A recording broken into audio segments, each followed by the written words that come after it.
It'll be long-winded, but I'm going to start just by reading you your own Instagram caption, if that's okay. Sure. Because I think for the listeners, that'll be the perfect way to kind of tee this up.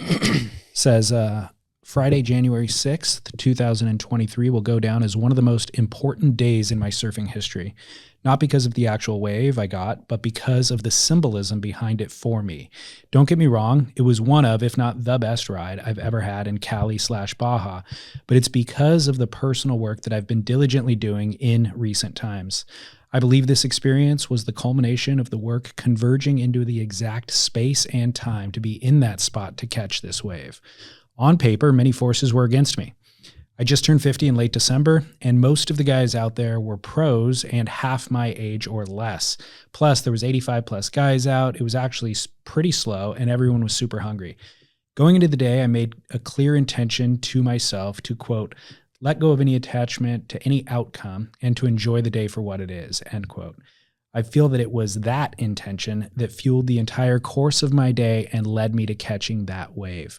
As surfers, it's really easy to look at what's going on as being negative, but in reality, it's just what's going on, i.e. the crowds, it's slow out here, the tide's too low, there's that hassler I don't like, etc.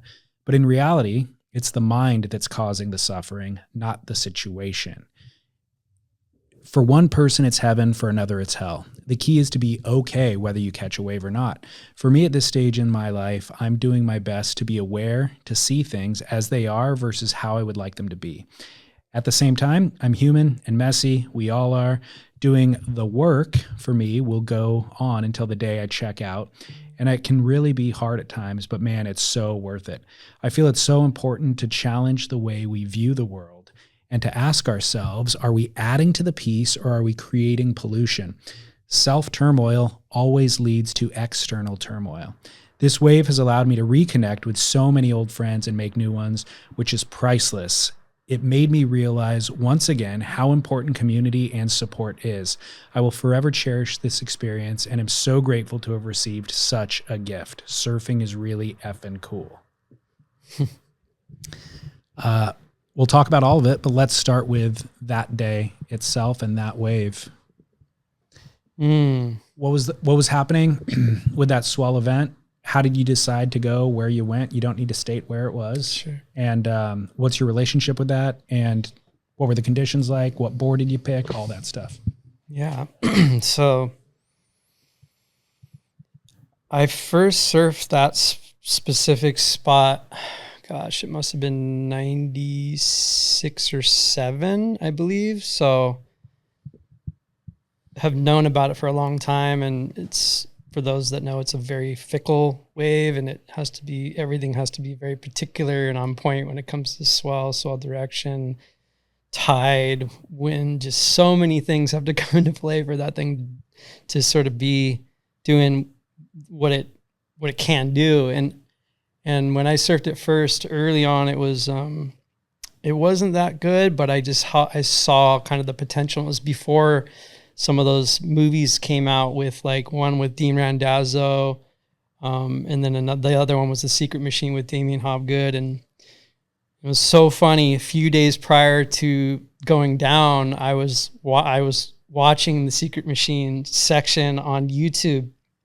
I was just tuning into that and just watching Damo just play with those waves. I mean, it was knowing how amazing and intense that wave can be. Like, to see what he was doing was like, I was tripping out. And that was a long time ago. And obviously he was at the top of his game then too. So it was so inspiring. But yeah, just prior, probably about a week and a half out, I saw the potential of the storm and what was sort of forming, and it looked pretty substantial, and how it was coming really low, and you have to have a really west swell for that spot to do its thing. So I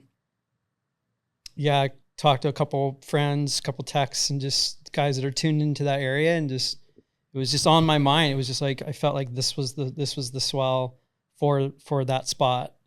And yeah, everything looks so good on paper a week and a half out. And I've had a couple times in the past where we've seen that, and then all of a sudden it's like, oh, it's too north by just like 2 or 3 to 5 degrees. I mean, it's such a specific window.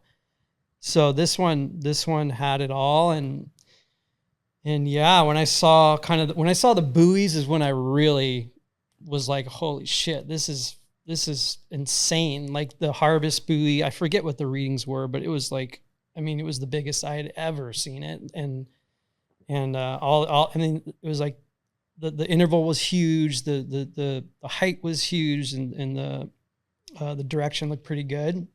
So, I've been kind of playing with twin fins and really twin fins for the last like 7 years now, 8 years. Like I haven't ridden a thruster in like 8 years, 7 or 8 years. Wow. And I grew up on thrusters and like a lot of us. And I just came to a point in my surfing where I was like, shoot, I want to experiment and do some other things and see what's going on here. And I just fell in love with them. And then once I connected to the boys here at Album, my whole world just completely exploded. And that was probably about five years ago when I got on the Twinsman, and I just was like, holy shit, this is like a whole nother level of fun. And you can rip these things, and twin fins historically have a hard time, I feel, going backside. And the Twinsman specifically was the one I was like, oh my God, I can surf backside on a twin fin. Like, okay, this is cool. So long story short, I was super interested in just getting some longer Twinsmans or twin fins from Album. And it's so funny because like in the last probably 2 years, I've gotten Matt Parker's 3 of his personal boards. Like he'd post them, I think it was on his Instagram or something, saying like, oh, here's a board I just made. And I would just DM or text him and be like, I'm like, what's up with that thing, dude? Is that thing, you want to get rid of that thing? And he's like, not really. I'm like, okay, well, I'm interested. And he's like, okay, I'll sell it to you. Or after he rides them though? Or? After he rode them a couple times. Cool. Yeah. That's ideal for him to be able to R&D and just hand it off. But it's funny though, because like, dude, I weigh like $135. I was going to say. And he's probably like what? Close to 180. Yeah. Yeah. He's a much bigger human than taller, taller. Yeah. Just a bigger frame. And, but I got on a 6'9" Twinsman, and it's a mid-length. It's made for like mid-length surfing, and I just was like, this thing could do good in bigger waves. Like I know it. It was just the feeling that I had when I put it on my arm, and when I rode it, I'm like, the speed that this thing gets, the squirt is like, it's meant for bigger waves. And so I started to sort of introduce those into bigger waves. And then the board that I rode that day, it's a 6'6", 2.5 inches thick, and it's 19 and 3/4 wide. So it's a beefy unit, a lot of foam in the front. And same thing, he posted, and I just was like, or no, I came here to get another board, and it was here, and I put it on my arm, and I'm just like, what's up with this thing? And Mike's like, that's Matt's personal board. I'm like, of course it is. I'm down with this thing. And then I basically got it as a mid-length just to play with, just like North County. And then, but knowing that like if the right swell and situation came up, that this would be a board I would love to ride. And yeah, so I packed a few boards, and that 6'6" was kind of the one where I was like, this is the board I want to ride if it's doing what I think it's going to be doing. So yeah, just did you mission down by yourself? Or no, I went down with my buddy Taylor Evans, okay, who's a good friend, and he's a firefighter, amazing surfer, and I have a ski, and we do like step offs and things like that, but he's kind of like my go-to mission guy for Mex, and it's super. We have a great time. So yeah, I went down there that morning, and just I knew it was going to be a shit show just because of how that place is. Yeah. And so we were like, let's just go early. Let's just get there. And it had been raining before too. And there was all these rumors of like, oh, the gate might be closed, or the gate was closed the day before to the zone. And so we were just like, let's just go and get there early. And so we got there by 8 o'clock in the morning, 8:30. And, low tide wasn't until like 3:30 in the afternoon, which is the optimum time. That's when it's going to sort of turn on. So we just, when we got there, it was kind of like pumping. It felt like it was the beef or the bulk of the swell in the morning, but the tide was super high, and there was 3 guys out, and we're just like, let's just go get a couple under our belt and just kind of like cruise. And so went down the cliff, and it was the most treacherous entry I've like ever dealt with, because when the tide is high like that, it's just like pounding on it's like doubling up, pounding on the rocks basically. And it took me a half hour just to like figure out where the hell am I going to get in the water. I tried to do, because you can kind of walk up the point and sort of sneak in, but there was no way. So I went to the very bottom of the point and somehow slipped out and actually didn't even get my hair wet.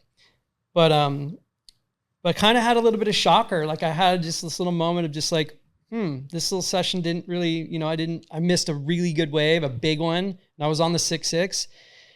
And when I missed that wave, I'm like, there is so much energy out here right now. Like this is full on, So anyways, we searched about 2 hours. I got a couple fun ones. And then I was like watching just like droves of humans come out, it was probably by the time I got, went from 3 to 30 in probably about, 2 hours.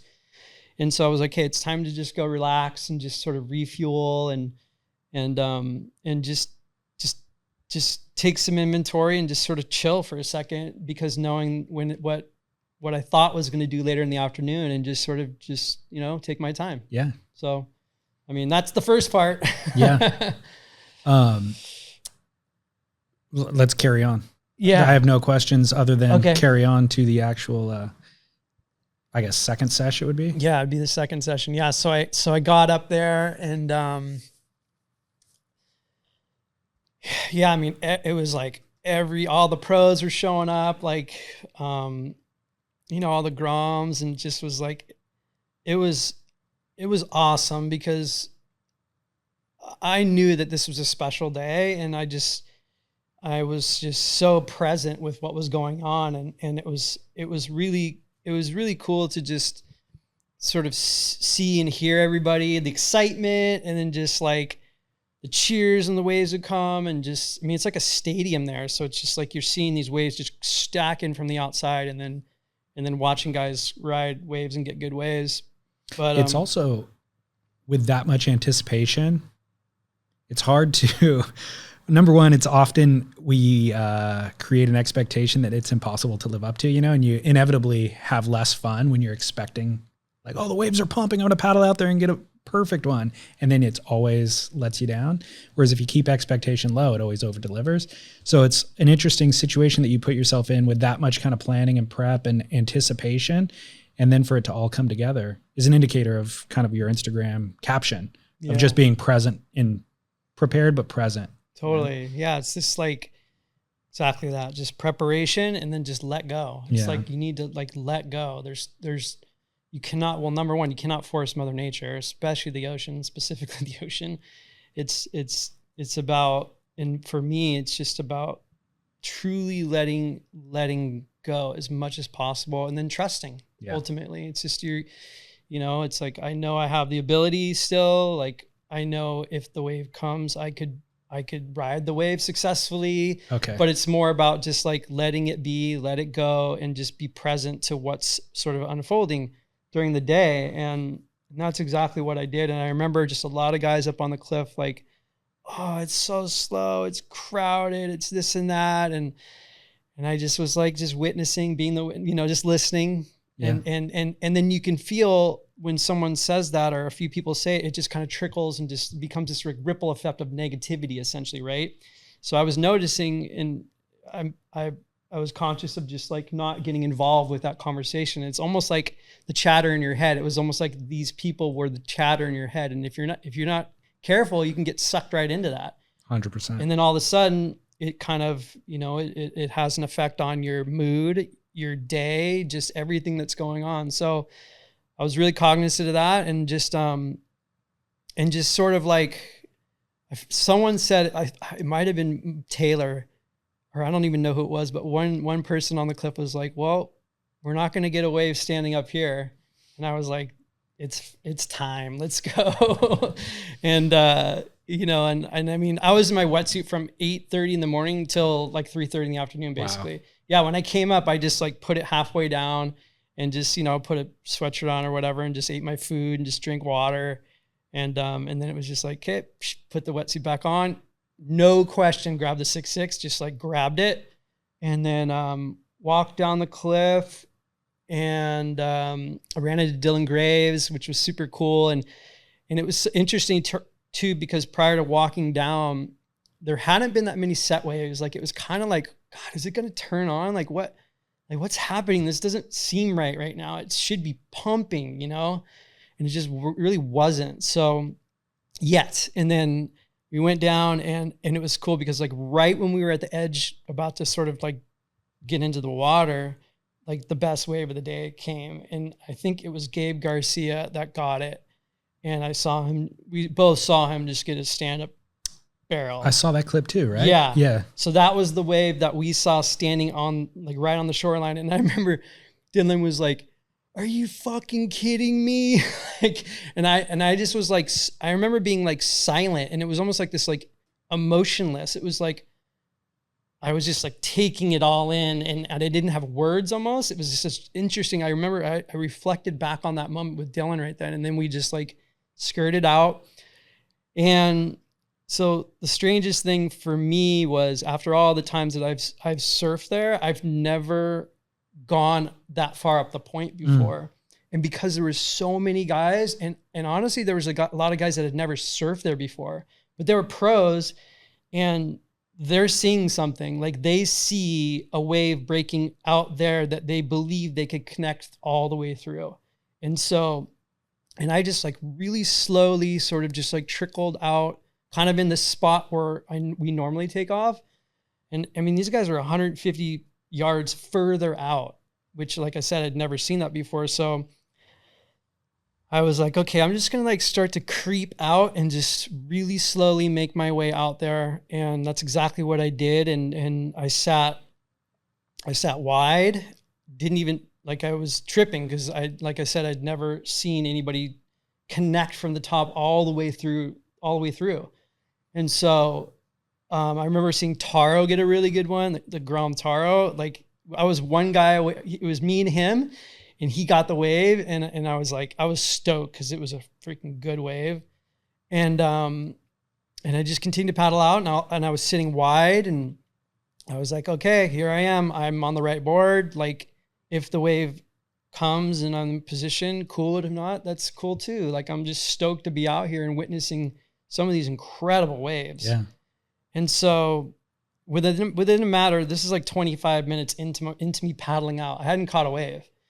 And within a matter of like 30 minutes, this set comes, and there's probably about 10 to 12 guys sitting just, inside, probably 10. And I mean, it was like Griffin, and Crosby was out there. I don't think he was out the top though.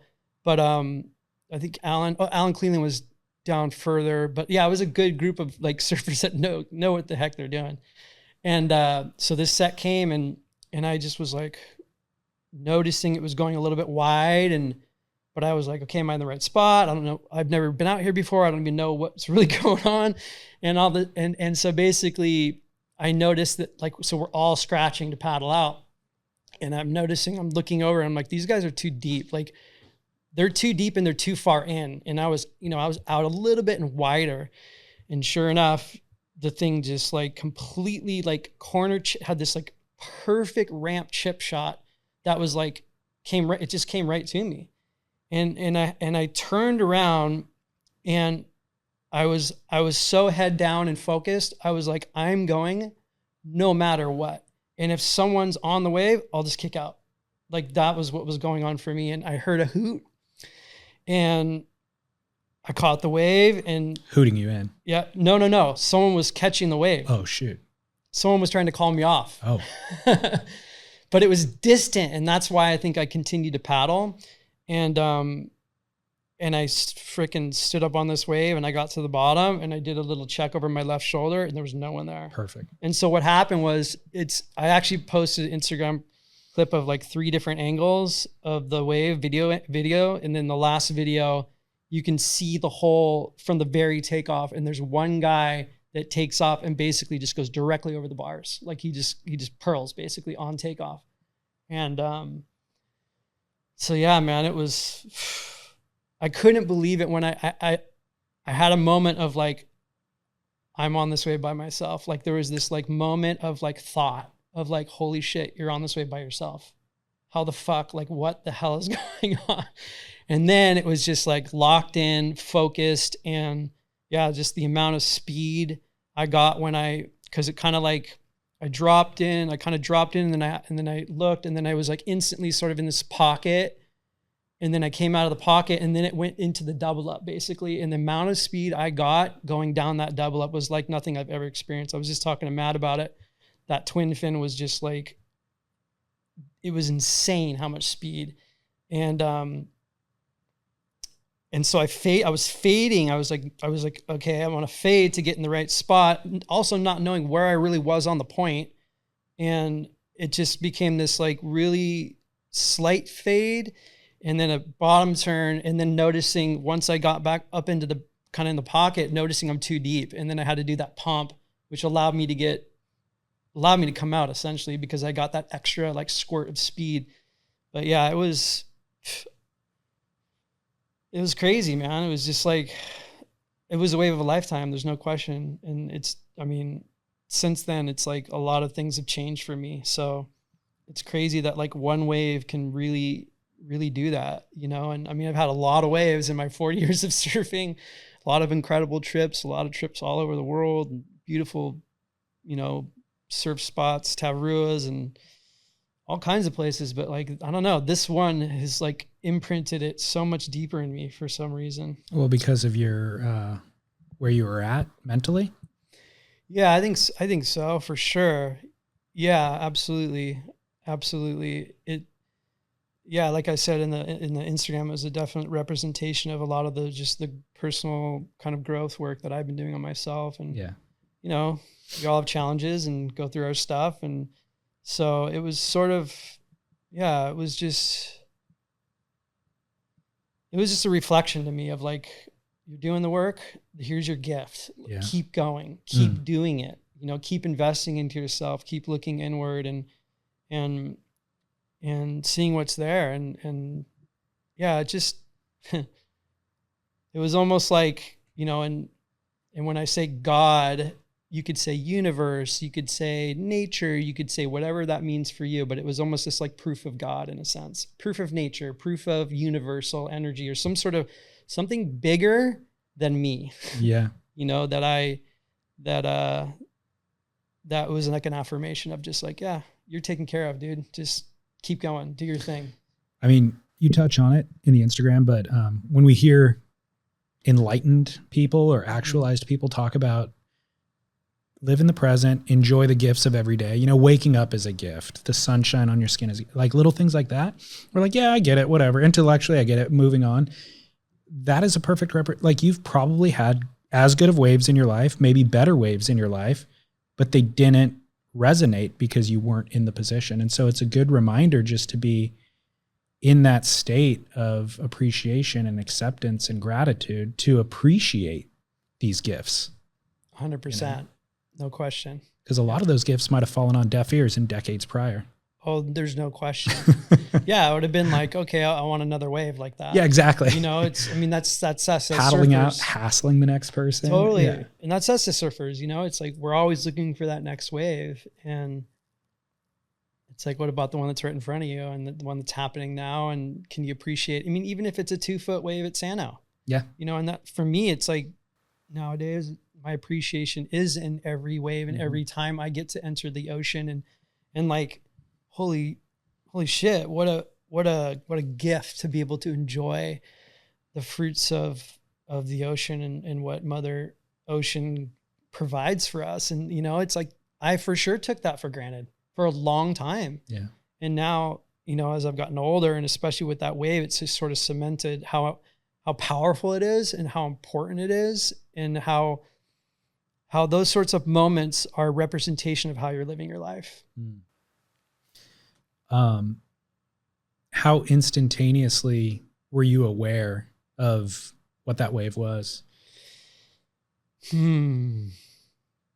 Pretty quickly, to be honest. I mean, when I came out of the barrel and like, it's so funny because the wave kept going. Oh yeah. I'm like, I thought that thing was over because in my mind it was, you know, it was like, it kept going and actually Josh Kerr got the inside of it and like he got super barrel, but it closed out at the end.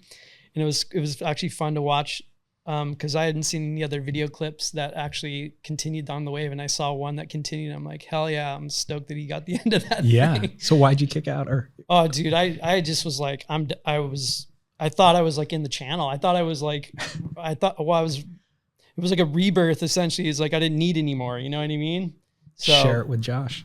yeah, no, so I don't even know. I lost my train of thought. Well, I was just asking how instantaneously did you know it was impactful? Yeah, no, pretty quickly, like pretty quickly.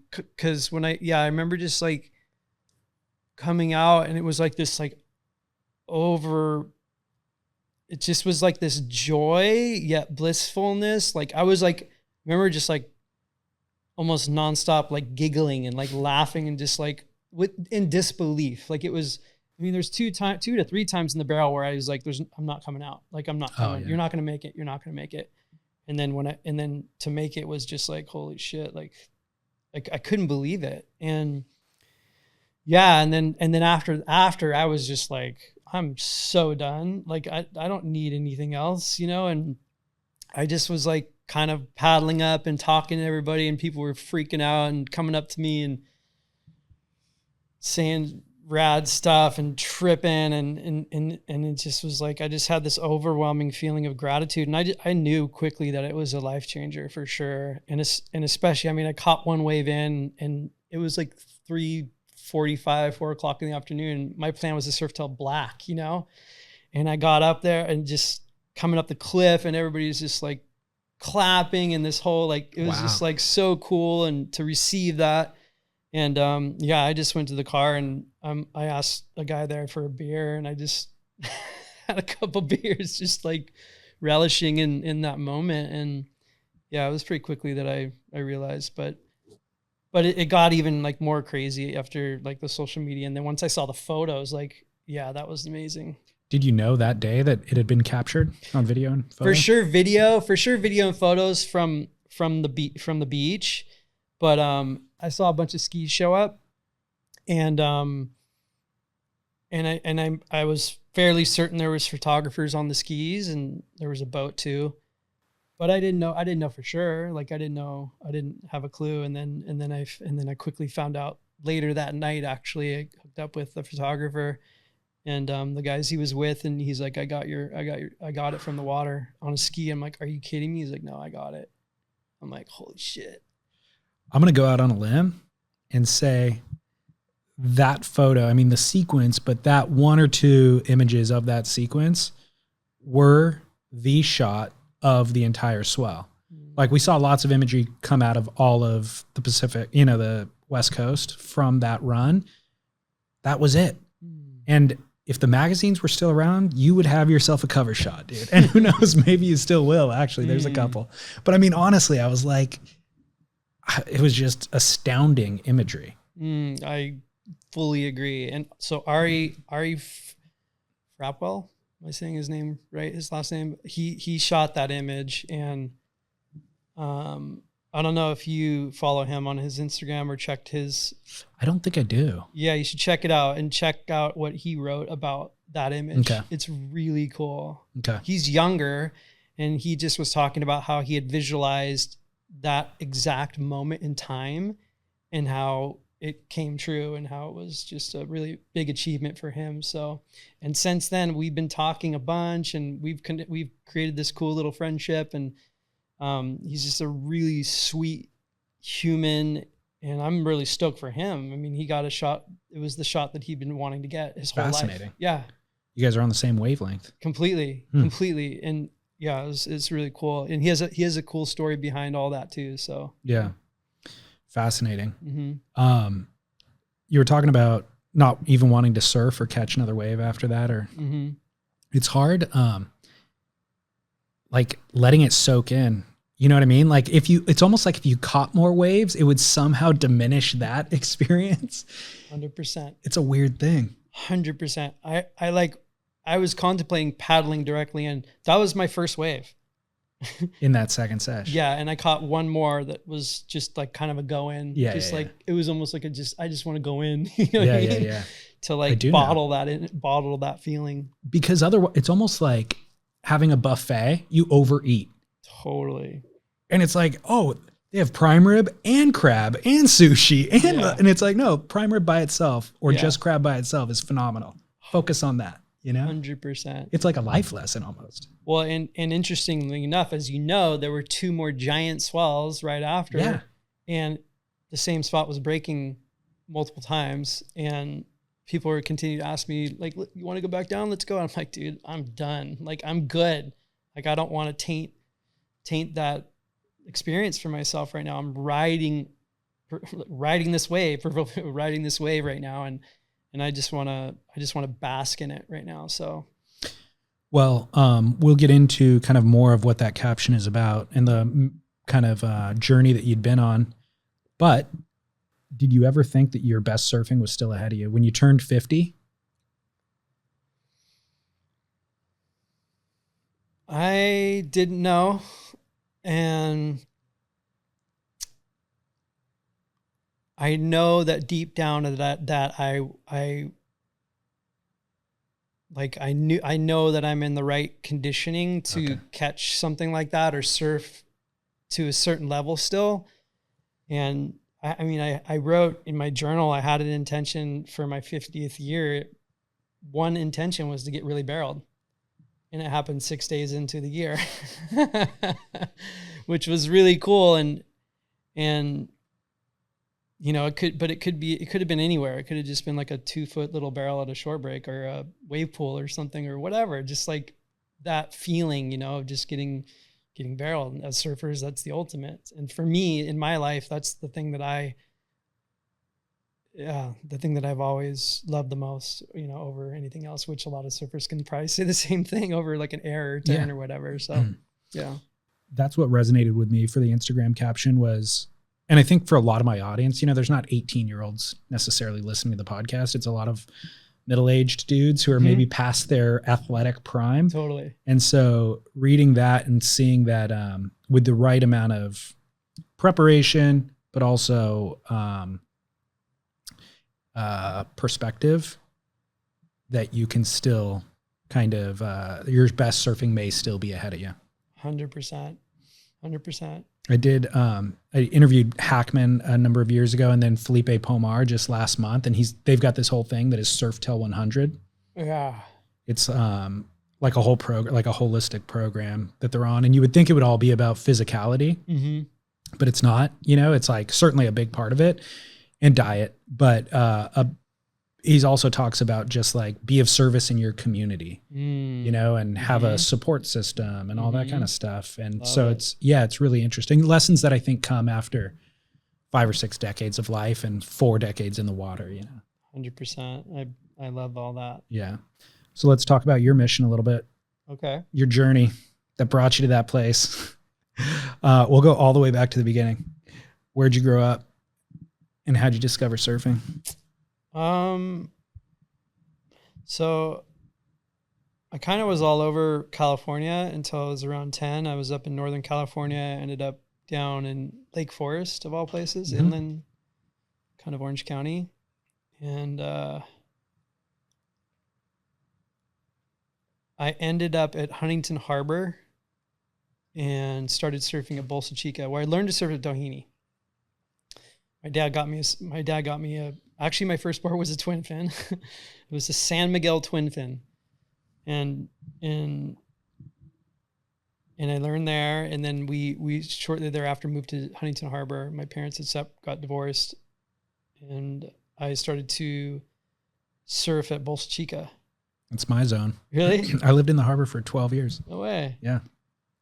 Cool. On those big swells like that, Bolsa Chica is kind of like one of the only zones in that area that you can find a little nook or cranny often without getting the full brunt. Yeah. Did you remember 33 when it used to be Tower 33 back in the day? No. Okay. So it was called Tower 33 and it was like, where Jack in the Box is. Yeah. It's probably like 2 or 3 towers south. Okay. Yeah. Into Bolsa. Into Bolsa. So that's pretty much where I like started to really tune into surfing, and there were local pros there. There were guys like Scott Farnsworth, Gary Clisby, Ryan Keenan. Those are kind of the 3 that were like doing the pro surfing thing, and I remember watching them and just like being stoked on them. So, but shortly thereafter, when I was 15, I moved to Newport. My dad moved to Newport.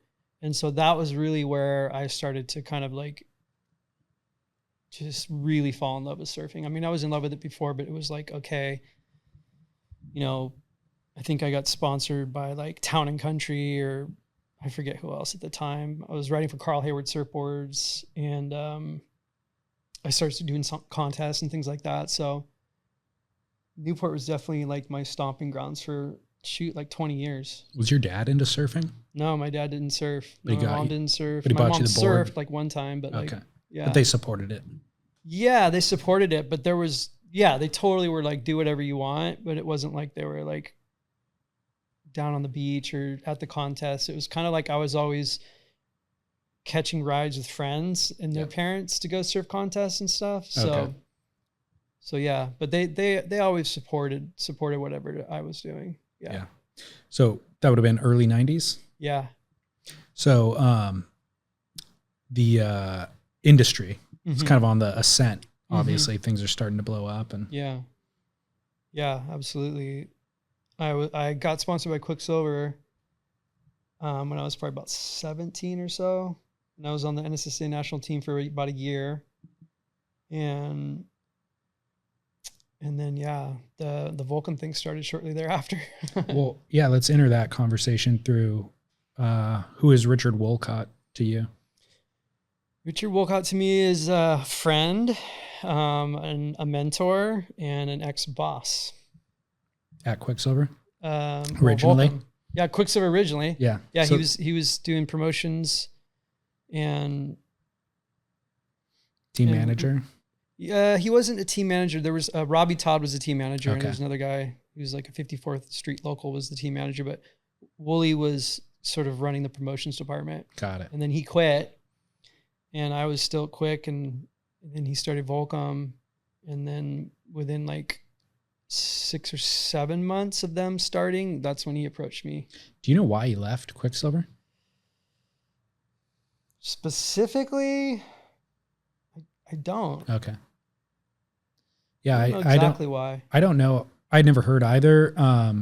But it wasn't as if, in my kind of remembering of the storyline, it wasn't as if he left to start Volcom. Volcom came as an idea after he was already gone. Yeah. I think it was just, that'd be an interesting one. You should have him on the podcast. Yeah, I'd love to. Absolutely. And ultimately, once he started Volcom, you were the first hire. Yeah. So you'd met at Quicksilver. You were a team rider at the time. Had you guys forged like a really tight relationship, or what do you think what it was behind his reasoning to bring you on at Volcom? You know, we weren't all that tight. It was definitely, we knew of each other, and he obviously knew of me because I rode for Quicksilver. But yeah, I don't really know. I mean, I was in Newport surfing. It was like, that was like my thing, you know? So maybe he saw that as a big part of it. It was like, oh, here's this kid. He's 18 years old. Like he's, you know, fully entrenched in the Newport 54th Street scene. Here's a good kid to potentially represent the company as a surfer, but then also like doing like working too, you know. It was presented to me in a way of like, yeah, you're gonna like surf for the company, but also like this is a potential like job opportunity. This is a position.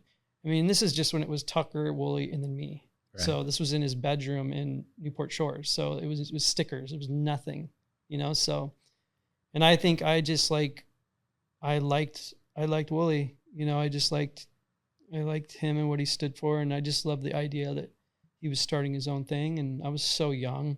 Some intuitive part of me just was like, yeah, I'll do it. And I was getting paid like a couple $100 from Quicksilver, and then of course I'm not getting paid anymore, and which.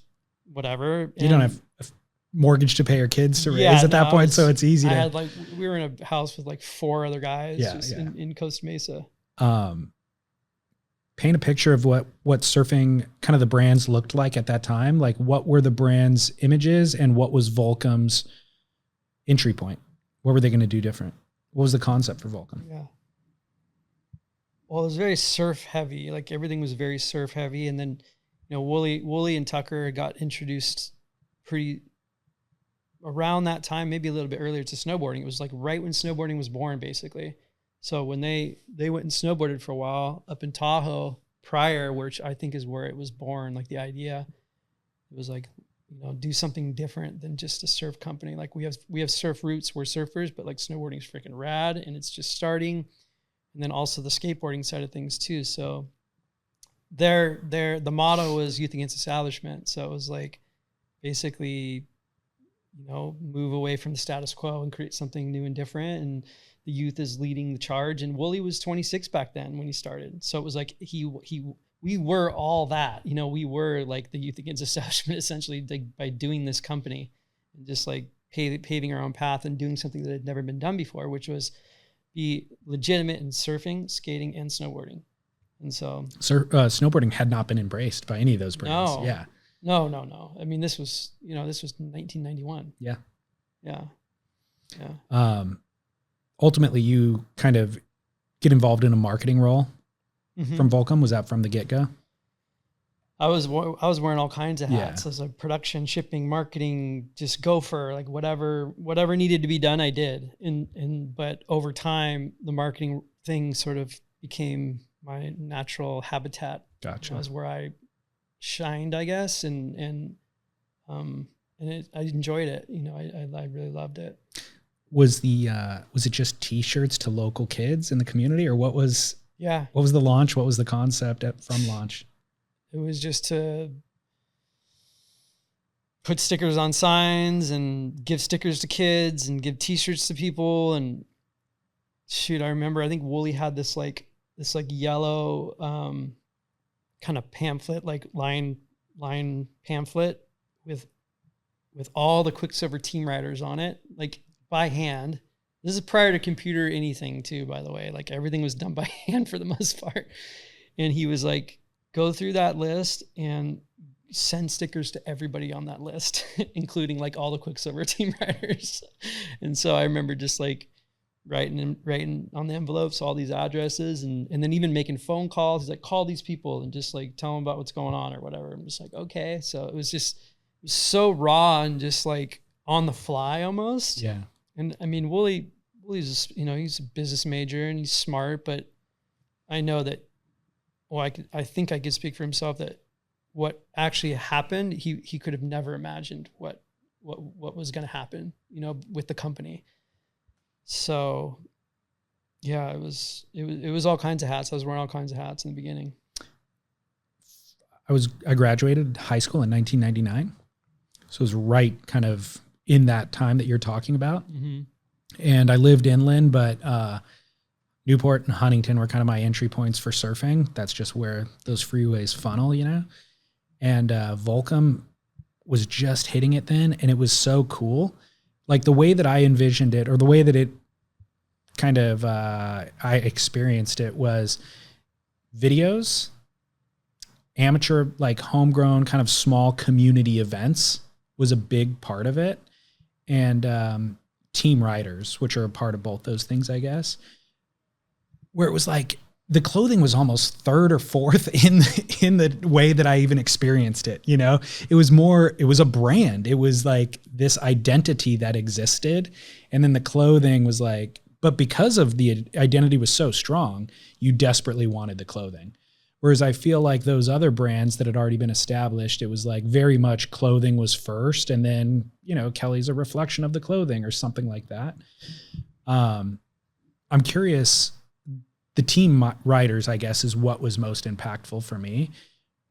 Did you have a strategy for who and how you would pick team riders? Yeah, I mean,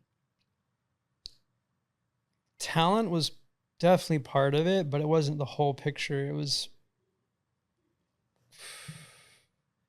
around like individuals, like being like just artistic individuals, where their surfing or skateboarding and snowboarding was important, but it wasn't the whole thing. It was about the package, So I wouldn't say there was an actual strategy. It was always just like us having a conversation of like, okay, well, does he fit? Does he fit kind of like Volcom?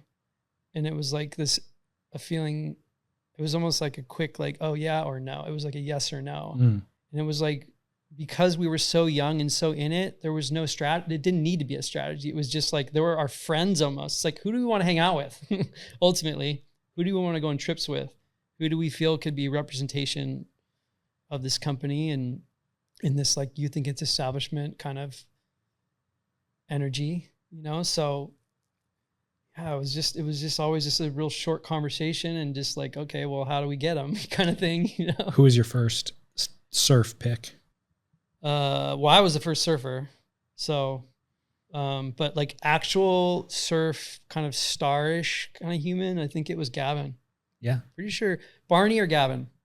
It was Sean Barron or Gavin, one of the two, where they were established already and like had some stuff going on for sure. Who was Gavin with prior? I don't even know Gavin prior to Vulcan. Really good question. I don't even know what it was. Yeah, it's weird, right? Sure. It's so synonymous. Yeah. Yep. So is Barney. Totally. Barney was Instinct. Oh, really? Yeah. But I think there was a gap maybe. I want to say I don't think he was sponsored by Instinct then. I think Instinct was gone already. I would say. That's a good surf trivia question right there. But he was on Instinct. I remember, so when my awareness was Punker Pat, who's probably like 12 or something, you know, Dave Post. Mm-hmm. He was early. And then those guys that were kind of in the magazines, but in the local scene, that's who jumps out at me. For sure. Yeah. Mike Morrissey. Mike Morrissey. Yep. Yep. So yeah, there was a lot of like local contingencies. Like we would definitely like kind of go through the towns and handpick certain people to sort of like fly the flag. And then Bruce, of course. That came a couple years later. Okay. Yeah.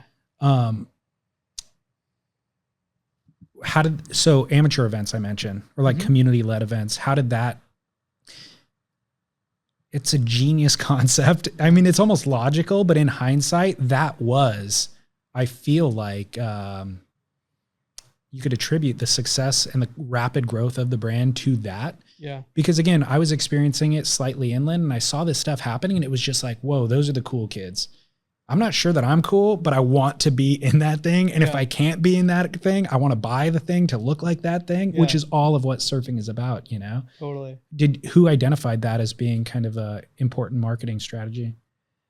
Well, that sort of came from Quick. Quick would do these Echo Beach kind of gatherings, almost like mini contests. And I remember, you know, Wooly wanting to sort of like continue that.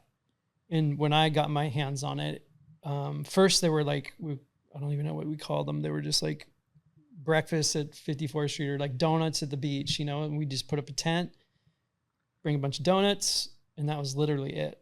That was the beginning of like the Let the Kids Ride Free series. And then it kind of slowly, naturally formed into a little contest at 54th Street. And that was called the Starfish Surf Series. That's right. And that was the first one. And so then I basically was running those every single week. We do an event and I'd get a couple people to judge and it would just be so obviously no permits, none of that crap. Didn't need to. And we would just do these like super grassroots contests. And then like at the end we'd have like $50 and give someone like $50 to that won, you know, like one division. And that was where it started. And then all of a sudden it just like kind of grabbed hold and, you know, and as we were kind of growing a little bit, it was like, why don't we just do these in different surf towns? And then it just was like, okay, let's do one in San Diego. Okay, let's do one in Morro Bay. Okay, now let's do one in Santa Cruz. And you know, we were having fun, and the whole thing was around let the kids ride free. So the mantra was, we will never charge for these contests. So it just gave access to these to anybody to surf the contest. And I think that was the biggest thing, was that anybody could do it. It didn't cost anything. Yeah. And then we really did our best to like blow people away with like amazing prizes too, like money, and just like, we would just get so much stuff from different companies that would just give us all kinds of things. And these kids would walk away with so much gear from a free contest. And then, you know, a few years later, it's like worldwide essentially. So, I mean, it went to Japan, Australia, Europe, South Africa, we had it. I mean, it was global. Yeah. And then, so that was surfing. And then we're like, let's do it with snowboarding. Right. And let's do it with skating. So we did it with snowboarding, skating, and surfing. And I mean, I'm sitting here thinking about it. I'm like, that was our social media back in the day. Completely. And it was all grassroots, word of mouth, you know, and obviously this is well prior to social media being in existence. And so yeah, it was, and I still do believe that it was a big part of our success for sure. Yeah, I think so. Yeah. And the films, like you said before, I think those two things. How did films enter the fray? Obviously Richie did black and white at Quicksilver with Kelly, which was a huge, I mean, that was a turning point for all of surf film, I'd say. 100%. Yeah. So that was he probably recognized the value of that and wanted to bring some of that into Volcom, but totally. Filmmaking is an entire profession of its own. I mean, if you're running events and packing clothing and making all of it, like, how do you have time to do a film? What was I mean, you just work with team writers. What was the initial concept for the first film? Well, the first film was called A Library Ride. It was a surf skate snow movie. It was sort of like we wanted to establish the brand as that. And yeah, Wooly had just come off of black and white. And now that I'm sitting here thinking about it, that movie was probably a big reason why I went with Wooly in the beginning, because I remember how much that movie impacted me as a kid. So that was kind of cool to think about there for a second. But yeah, just surf skate snow and just packaging it into a format around the youth against establishment kind of energy and just put it out to the people. And that was the beginning. That was, that was probably 93, I think 92 or 93. Who shot the film? It was Wooly. Wooly shot a lot of it. This other guy, Nick Adams, Brad Anderson, maybe. I don't know. There was a few other filmers so long ago. Okay. Chris Tronalone, Maui, I believe. There was some stuff in Porto. Yeah, it was kind of a hodgepodge of like different people in the beginning. Okay. Yeah. Because you were making the films or shooting the films at some point, right? Yeah, right after the next one, I believe, was The Garden, the snowboard film, The Garden. Yeah. And me and Wooly shot that entire film all on Super 8. Crazy. Film cameras, yeah. Do you have any training at all for? No. Okay. No, I would get back cartridges that were pure black, like, because I messed up the exposure. No. Yeah. I went on this one trip in particular to Europe. We were shooting Terry Hawkinson, who is like one of the greatest all-time snowboarders ever. And that was when he was peaking. And so we went to go shoot this whole thing of him riding a half pipe. And I think I shot like 40 rolls of film, which each roll is 3 minutes long. And when you buying, transferring, and processing roughly $100 a roll. That's how expensive that shit was. Back and in still the day is. too, yeah. And I got it all back, and it was all black. I'd underexposed the entire trip, and I was just like, this is fucked. I was so bummed. But that never happened again. So of course, yeah. Yeah. And so you're not only shooting, but you learned how to edit. Yeah, we edited all of it. We would just, and back then it was VHS. It was all of our masters were on beta, and then the betas would be transferred to VHS, and then those would be like our working sort of like offline raw clips to edit from. So it was like VHS player to VHS master. Like we'd have like 40 VHSs and then like one VHS master that would sit in there, and we'd put the VHS like source in, and then we'd have the little toggles, and we'd mark our in and out, and it would literally take that and record it to the master. And it had to be perfect to the frame. Perfect to the frame. You can't go, there was no software. There was none of that stuff. Like you could not go backwards. So all these movies that we made in the beginning were like just first go. And I think, there's probably times when we would have to like, I don't know, start from scratch or something, or it would just take weeks and weeks, and we would just lock ourselves in a freaking dungeon and just like edit. Crazy. Yeah, it was wild. Were you paying licensing fees for music or anything at that time?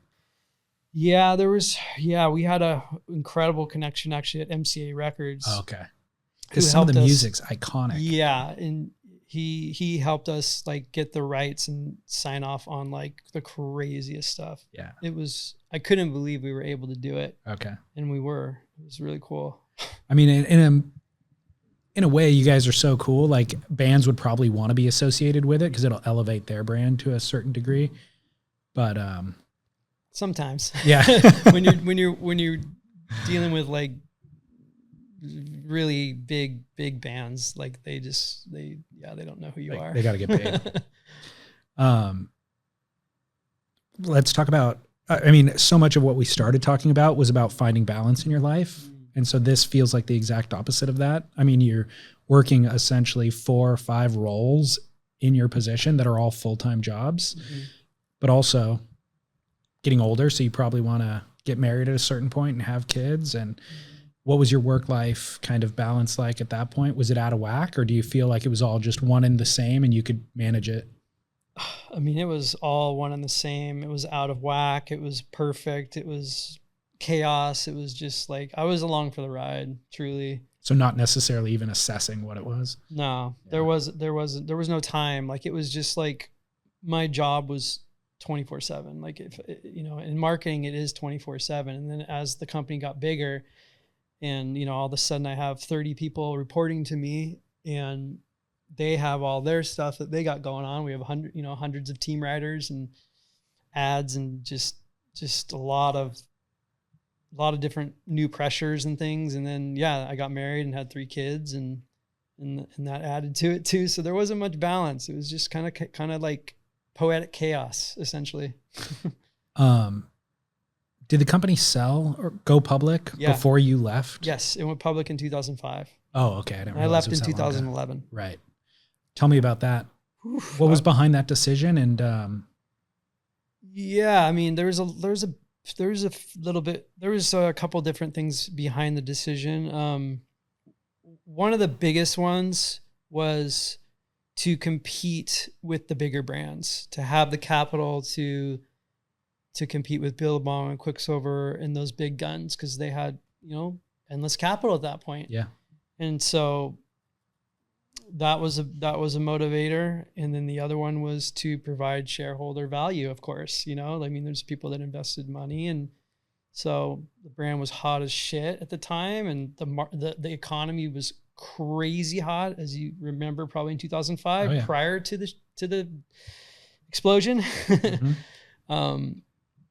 So yeah, those are kind of the 2 main factors. And then, yeah, once we got that capital, we were like, okay, let's build out all these in stores. Let's like it instantly gave us money and finance to compete at that level, which took us to the next level, essentially. Yeah.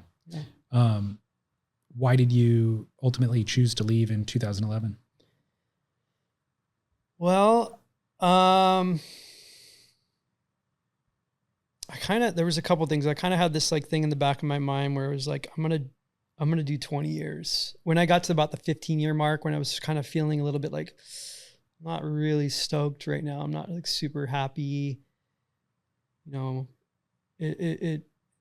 but I was like, and the other big thing, I may had chose to left a little bit earlier, but the big thing for me was when the 2008 thing happened and just everybody's world got turned upside down, including Volcom's as a public company. You know, it was really challenging. And so for me, I was like in that moment, there was moments where I'm like, I'm out of here. Like, I don't even want to deal with this right now. Like, the economy's crap. This, like, Volcom's got really challenging, you know, really hard. But ultimately it was like, I've been here so long. I have an incredible team that I've helped create in the marketing department. And I just felt like it would be a disservice to them and also the company and myself to just walk away. So I just toughed it out for like 2 or 3 more years. And then I was like, okay, 20 years. And then in those few years, we were able to sort of like kind of revamp our, like the brand essentially, and bring it to a place where I was like, okay, I feel good about leaving now.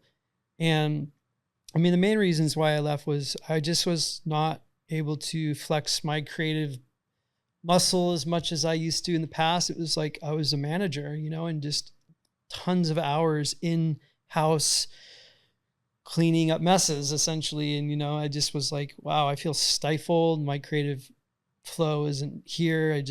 I needed a reset. So that was really the main reason why I chose to leave.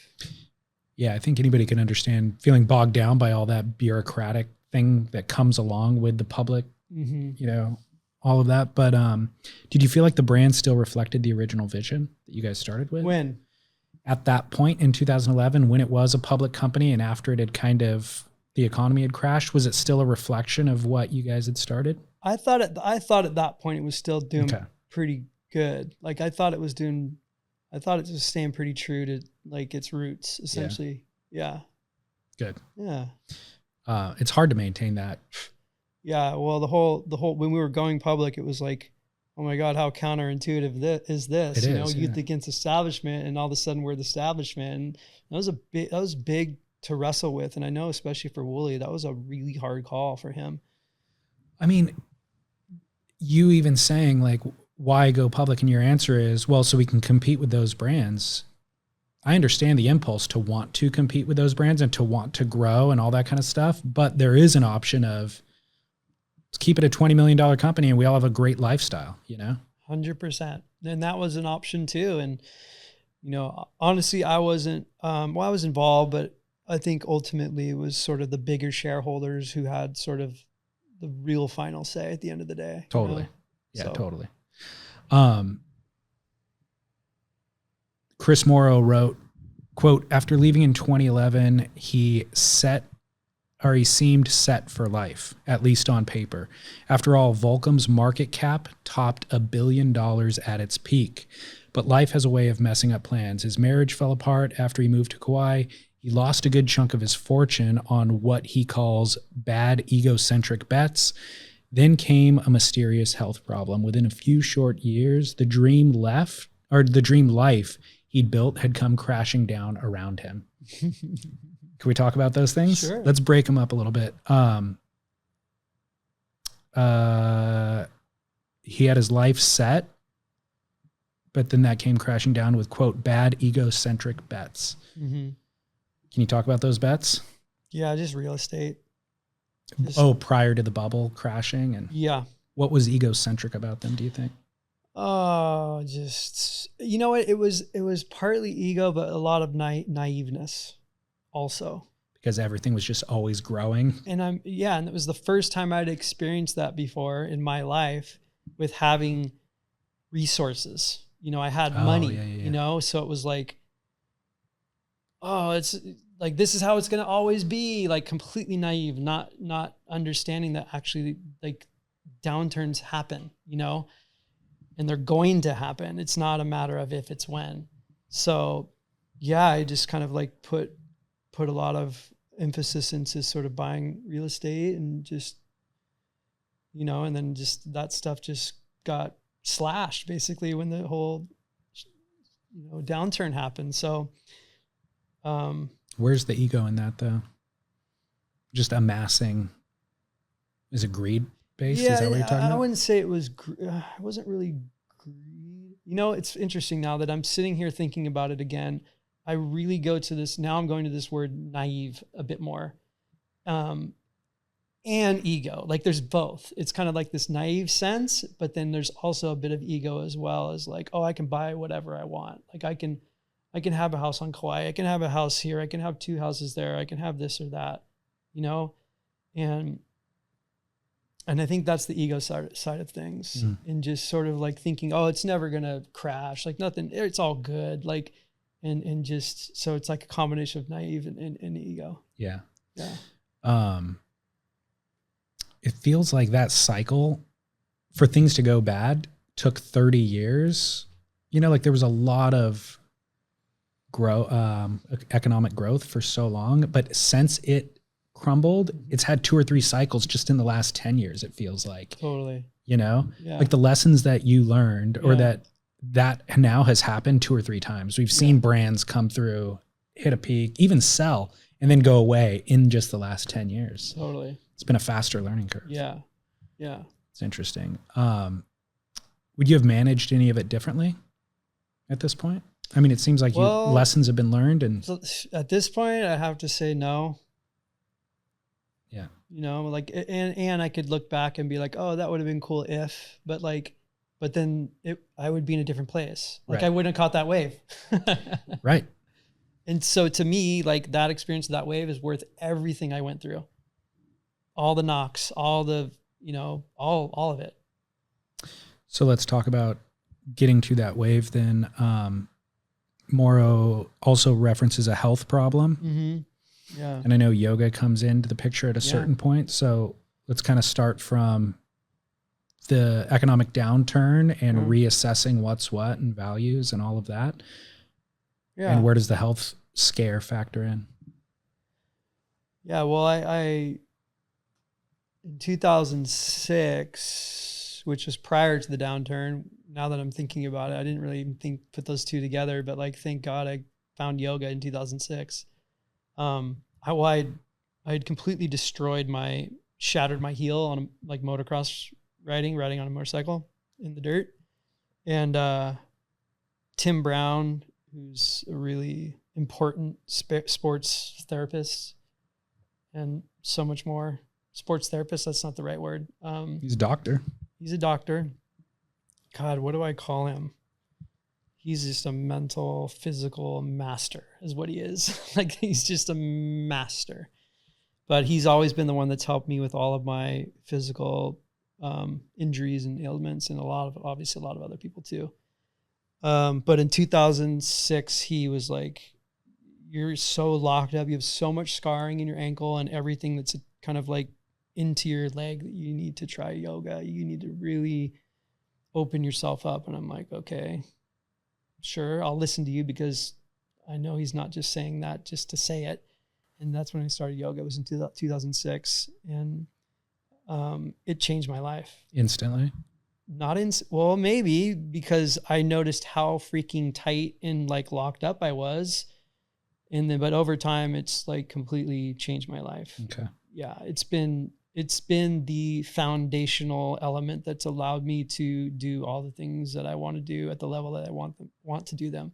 When you say like surf till 100, the foundation for me will be yoga. And that was a big thing too, is what I realized that like by doing yoga, it allowed me to surf more, and surf better, and continue to surf at a level that I was happy with. Obviously it's not the level it used to be, but it's a level that I'm happy with, and it feels really good in my body. So that was and still is a major part of my life. And then for those that do yoga, also understand that once you really get tapped in, it's the mental and the spiritual aspect that comes through from the practice is a whole nother level of just nourishment, essentially, for your being. So I go for both, you know, it's my spiritual practice, my mental, my connection to self, and then also my physicality. So it's sort of twofold, but yeah, really powerful. And it provides me with a lot. Yeah. Yeah. So 2006, you discover it. Yeah.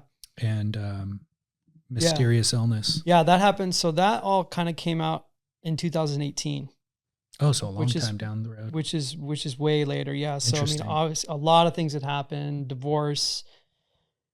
Lived on quiet for a few years, came back, divorce, 3 young children. I have 3 daughters that are now 12, 14, 16, who are amazing. It gets me emotional just thinking about them because they're so awesome. I love them so much. And it's so cool to watch them just turn into these like incredible women right now. And so yeah, 2018, I honestly was going through like a midlife moment crisis.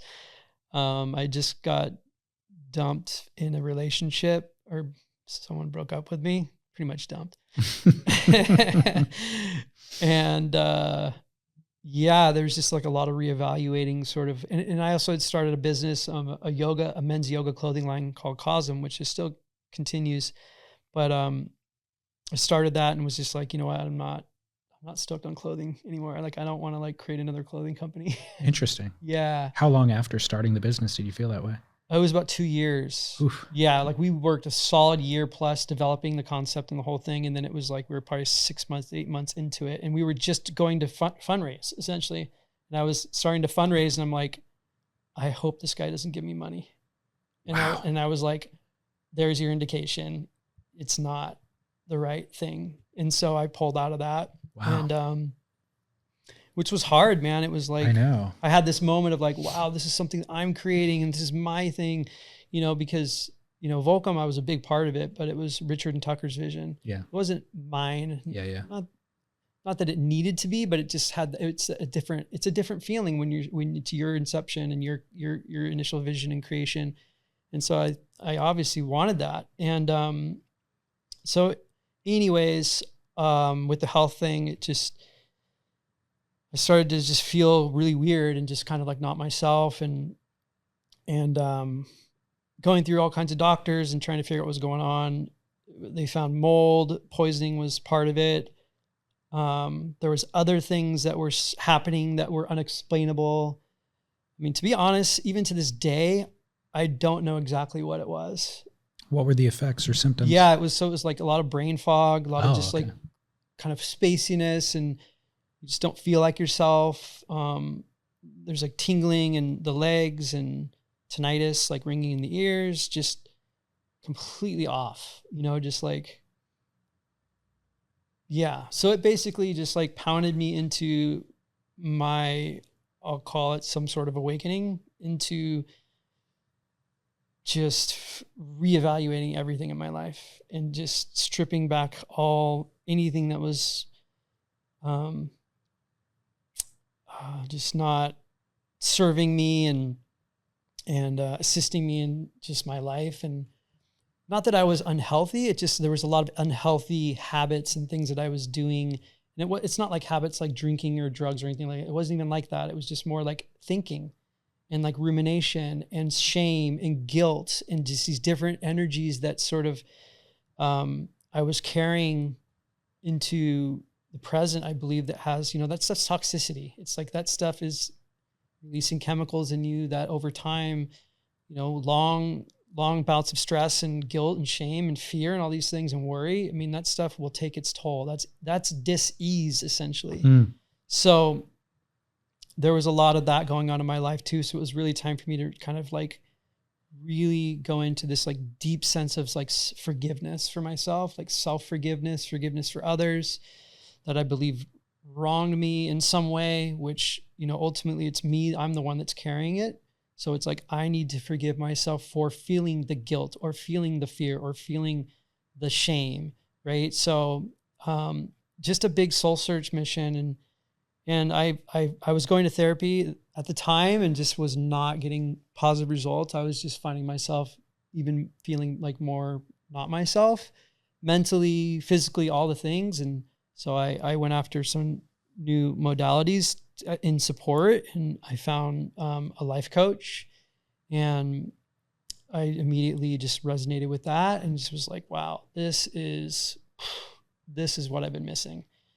And it really just allowed me to really regain some of the self-acceptance and love that I never really connected with, So it was just a crucial moment for me. And then in the process of having a life coach, I was like, I want to do this. Like, I want to help people on this level. And so shortly thereafter, my coach helped me sort of bring that through me and out of me to start my essential practice of being a coach. And so that's what I've been doing for the last 6 years. And it's just been like the most rewarding, coolest thing I've ever done in my life. And it's like my 2.0 is like here. And it's been so cool to watch it evolve to where it is now, where I'm just like working with these humans that I'm so stoked that I'm working with. A lot of athletes at the top level, like in surfing, and then like a different, like a mountain biker. There's a snowboarder. There's these different levels of these different people that are all wanting to learn about themselves more like really in a more deeply way to allow them to perform at their highest level too. I mean, it's all very tied together. So, let me ask you, go for it. Yoga 2006, you're doing therapy, and yet 10 and 12 years later, you still hit a place that is, it feels like you're self-assessing all along the way, but you still hit a place that like comes out of left field, let's say. I think most people just live through without self-assessing, and they're just kind of doing their habits every day. That you mentioned the word habits, doing things habitually. And so what was it about life coaching that was so much different than doing the yoga, doing the therapy, all of that? Yeah. It's a great question. Yeah, because a lot of that other stuff's like yoga is self-inquiry, you know, that's you're it's almost like this inside out process through the practice. And you talked about the benefits that you were getting from it. So it seems from the outside looking in, look, you're doing the work. Yeah. Why wasn't the work working? And what about life coaching was more effective for you? Yeah. Well, and also with this like health stuff, I was like, it was like a 2x4 hitting me in the head of like, you need to look at you need to look at your life differently, because what you're doing right now is not working. Yeah. You know, like, and you might think it is, but it's not. So the life coaching, I think the biggest thing for me that drew me into it, well, number one was the coach I had. His name is Richard Morgan. He's an amazing human. And with therapy, you know, they can't talk about their experience. It's illegal. Like it's not, they can't do it. So with coaching, I mean, I can talk directly with Richard about his experience and how, you know, there was a time when he freaking had a gun to his head, you know, and he was basically about to pull the trigger and somehow he didn't. And like, and when I hear those types of stories and I'm able to sort of like fall into his experience and relate it back to how like my experience, it just was like, whoa, this really makes a big difference to where I don't feel alone. Like I feel supported.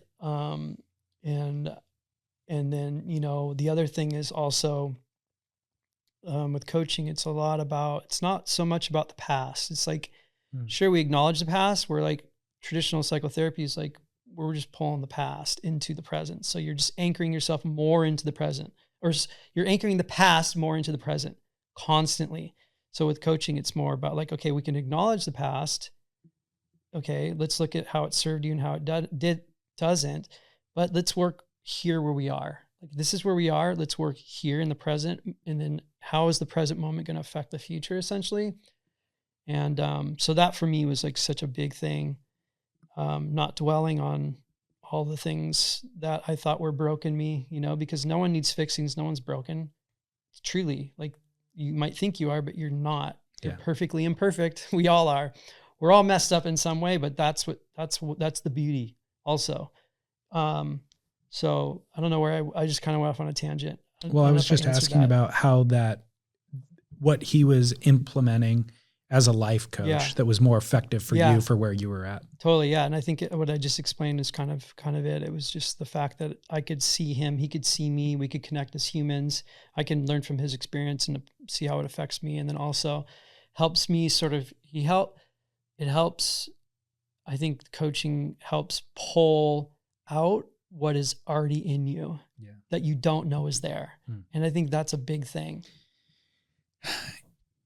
Talking about acknowledging COSM wasn't for you after you had invested so much into it.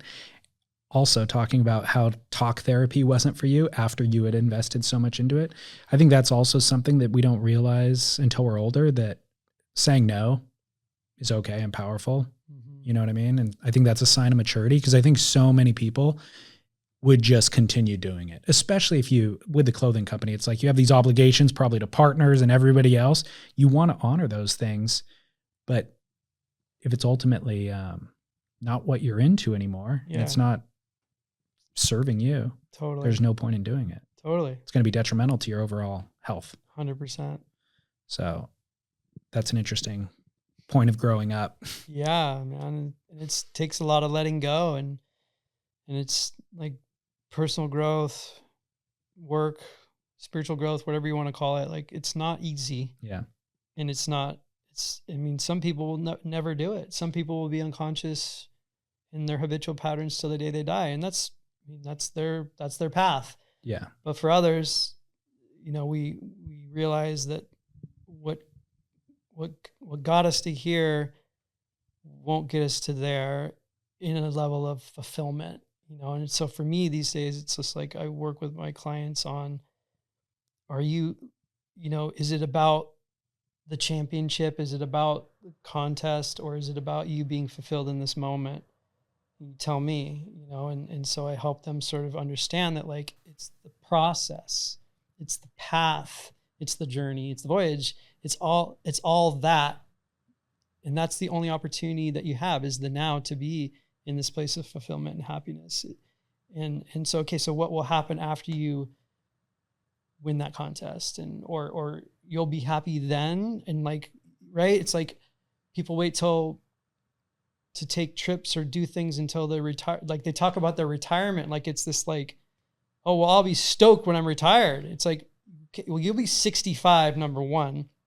You won't be able to do half the stuff that you wanted to do in this present moment when, say, you're 50. Take a look in the mirror. It's like, I think it's such, we have it backwards. Completely. And that's okay. And so it takes some discernment and some real vulnerability to look at yourself in a way, and ask yourself, is like, am I actually happy doing what I'm doing? Is my life fulfilling right now? And whether it's a job or a relationship or anything. And it's like, with a lot of the work that I do with my clients, it's like, that's where we start. We start at the very beginning, and it's like, we assess where you are right now. Good. And then a lot of the times, well, not a lot of times, but some of the times, that relationship dissolves, that job dissolves. I create this that I've been wanting to create. It's just like getting in line with, like, what's really going on for you from, like, a passion and, like, a truth standpoint. And, we get locked into jobs and think that's the security, but that's the insecurity. You're unhappy in your job. It's like, how is that security? Like, so They think it's financial security. Yeah, they think it's financial security, yet it's you're often unhappy. Yeah. And is the security the finance or what? So, and if you people think that is, this the biggest like, it's more money than I ever earned, so I'm attached to this and I've built this life around it. But if you're not doing what you love, I find often people leave a job, they find a better job doing what they love and making more money too. 100%. So you don't know what's out there until you kind of assess all of that. And I think assessment is the key to, so many people just don't self-assess. Totally. So being cognizant of it. How much is diet and exercise? I mean, exercise obviously with yoga, but how much is diet factored into your life change? And now it's like I did vegan, I've done paleo, I've done sort of all the fad diets. It's like, now I really go with my intuition. Oh, okay. The one thing that I do not do is dairy. I don't do dairy. I just feel it's an inflammatory for me. Okay. For a lot of people. But other than that, I'm become very sort of intuitive of like, check in and see what I feel my body needs. So it changes, your diet changes. Yeah, it changes. But I mean, I have my go-tos. I have, like, salmon. I love my salmon, and greens and veggies and fruits and things like that. Like, every day is a smoothie for sure, and all my fun supplements and additives I put in there. But overall, it becomes a very intuitive experience for me with food now. And yeah. So you're ensuring that you get all the nutrients and good stuff, but in terms of avoidance, dairy, are you okay with alcohol? Are you okay with sugar? Yeah, I'm not so much on sugar too much. And so, again, that's an intuitive feel though. It's just like, I know how my body feels when I eat too much sugar. Yeah. So, not too much sugar. I mean, I'll eat desserts here and there. Alcohol, like, I'll just, again, intuitive. Like, after that day of the wave, like, I had a couple beers and a couple margaritas. Like, when there's a time and place, like, I'll have a few, and I don't put too much pressure on it, and I think that's a big thing with this food alcohol sort of situation with, it's like, I think it's important to accept and allow what you're putting in your body too. Just even if you were to eat McDonald's every day, if you're praying prior or, blessing your food prior to putting it in your body, it might nourish you just as much as, something that you think is healthy that you're guilty of putting in your body. Interesting. Right? Like, so I think it's really important to accept and allow whatever you're putting in your body for sure. Because your body's listening. If you have guilt by putting the chocolate or drinking the beers, it's probably not going to be good for you. That's really interesting. Yeah. I agree with that. Yeah. I'd never thought of it in those terms before, but it makes perfect sense. I see people are so strict about a diet. Like, I'm not allowed to eat a donut. They're the ones who want that donut more than anybody else. If I'm allowed to have a donut, I'll go 2 years without eating one because I know it's available to me. Totally. I drive past a donut shop, don't feel anyway. The person who can't have it feels tons of energy towards that thing. Totally. So that's interesting. Have the donut. Give yourself permission. Yeah. Then maybe you won't binge it, and then it'll be okay. Yeah, fascinating. Yeah. Just kind of a couple of questions in closing. Sure. I'm curious, what surf media do you follow at this point? Surf media. Oh my God. I'm such a surf geek still. And I freaking love it. I love it all. Like, truly. I mean, of course, Surfline for forecasting and just kind of like, I mean, I have a few forecasting tools. I probably have 3 or 4 that I sort of cross reference when it comes to like prominent swells, just to sort of get all those different measurements. But I mean, Surfline for cams. I mean, it's so amazing to have these cameras to just be able to just look and know. And so, and content too, Stab, like I think Stab's rad just cause they're putting out original content that's super interesting. I like watching some of the series they put out. So Stab for sure. I mean, I love the contests. I love the WSLs. I'm a total fan. Such super, super, super fan when it comes to those contests. Like, I love watching them. I love watching them. I love watching just how the tours sort of evolving and with the new talent and how, I feel like there's a shift happening right now, which is really cool with the new kids coming up. And but it's going to be interesting to see like guys like Gabby and John get back in and see how they fare against like kind of the up and comers. I mean, I'm sure they'll do just fine, but, but it is interesting. It feels different, than a few years ago, I feel, for me. So, but, I mean, Surfer's Journal is amazing. I love Surfer's Journal. That's kind of it. I mean, there's not that many, is there? No.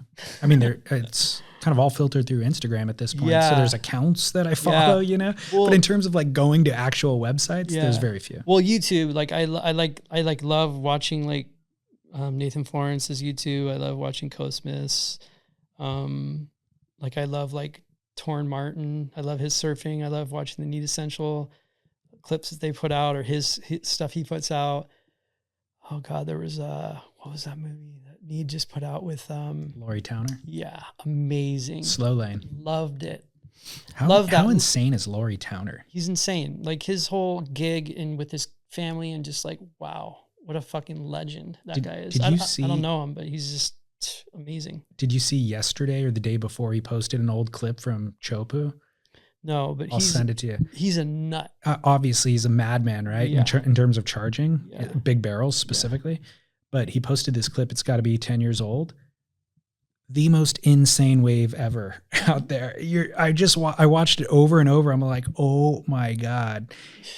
Yeah, his style is like, I mean, he's a nut, and his style is just so beautiful to watch. And I mean, Torrin Martin again, also too, like another just beautiful to watch.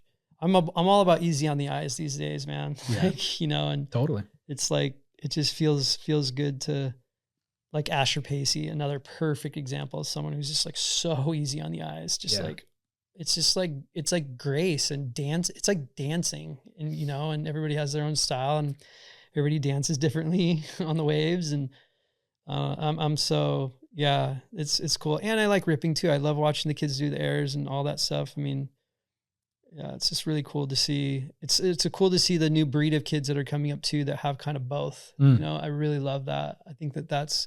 I don't feel that trend's going to go away, and especially like with album, you know, what the crafts these guys are making. It's just like, yeah, they're on the forefront, I believe, of that type of surfing. And I mean, look at Josh Kerr too. It's like he's ripping those boards. Or Victor Bernardo's, Yeah, who Victor. comes to mind, where you're talking about ripping, Mm-hmm. but having the kind of Torrin Martin-esque style, you know? Totally. And riding untraditional crafts, and like, of course, Ryan Birch. And yeah, I mean, you can get funky with these boards and still shred. And I feel like these boards fine tune your surfing. Totally. You know, like completely. Yeah, I really believe that. In the way that a single fin would force you to kind of fine trim and set the fundamentals, these boards kind of do that, but allow you to flare the fins out if you get the section, you know? 100%. 100%. Do you ever consider getting back into filmmaking? There's been moments for sure that have come up in the last little bit here that it's not necessarily go into filmmaking. It would be more of, is there a film to make, like a project to put out, a message to share type of thing. And so I feel with where I'm at, and I've been reconnected with a few people, one guy in particular from my past Volcom days, who's a filmmaker he's also on this kind of like personal growth path and has been for a long time. And we play with ideas about doing something that's in alignment with kind of the work we're doing now on ourselves. So yeah, it's been stirring. So we'll see. Okay. Yeah. I'd be curious. Yeah. Those Volcom films were so, I mean, they were seminal films, but they were culture shifting films too. Like just really, really impactful. So I'd be curious to see what creatively that looked like for you now with all the different inputs that you have now. Yeah. Yeah. It would be very different, Totally. but also with that essence of, you know, just putting it out in a different way where it's, yeah, maybe even, I don't know. I don't even know what it is. It's just something that's like a bit of the flavor of this like action sports world and what we do, which is so different than mainstream world. Like they don't understand surfing and how that connection is for us and how it really is important and fuels us. And it's like, it's so funny because I've been thinking about the Billabong original tagline, only a surfer knows the feeling. And I'm just like, they need to bring that back. Heaven, if you're listening, bring that shit back. I agree. Because it's truth, man. Well, I hear people saying it who don't even know where that tagline started. Totally. They're just saying it like it's just a mantra. Yeah. You know? But there's so much depth in that. Like as a surfer, there's so much depth in that statement. Totally. I mean, and I experienced it with that wave to a whole nother level of like, wow, this is possible. Totally. You know, to connect into and just, it's just really beautiful what the ocean provides for us. That's for sure. So early on, I asked you if when you turned 50, you ever thought that your best surfing was still ahead of you. Do you think it is at this point?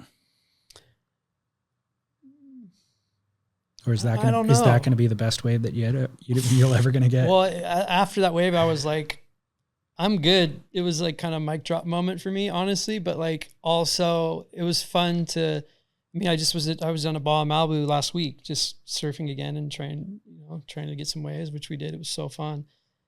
I don't know. I don't even know what that means. Honestly, it's like, is my best surfing ahead of me? Maybe it's more of like, is my funnest, most fulfilling surfing ahead of me? That would be something I could probably like tap into more. And so if I ask that question, yeah, is it? I would say so. Yeah. Yeah. Just because of the fact that I can still do it, I think is the biggest thing of like, wow, I know that I have the ability to put myself in those situations where it's a little bit uncomfortable, but also, exciting. And I know my body will respond to it and can actually like step up to that challenge. And it's not like I'm going to go surf for, Totos or Mavs or anything like that. No, but it is like the wave that I caught, and then just even like a Baja Malibu type of situation, or any like Cloudbreaker, Fiji, or things like I am like, let's go. Like I'm so down. Yeah. So yeah. Yeah. It feels like you're more primed to appreciate all that stuff now than ever before. That's the biggest thing, is the appreciation. I think is just that gratitude of the fact that I still can do it. And when I get to do it, I'm going to be grateful. Yeah. Well, you communicating all of this and sharing all of this is a great reminder for us, for myself, and for us as we age, to kind of invest in ourselves and to live in a position of that perspective of gratitude along the way. So thank you for sharing it. Heck yeah. Thank you for having me. Super stoked. I'm a fan. Thank you.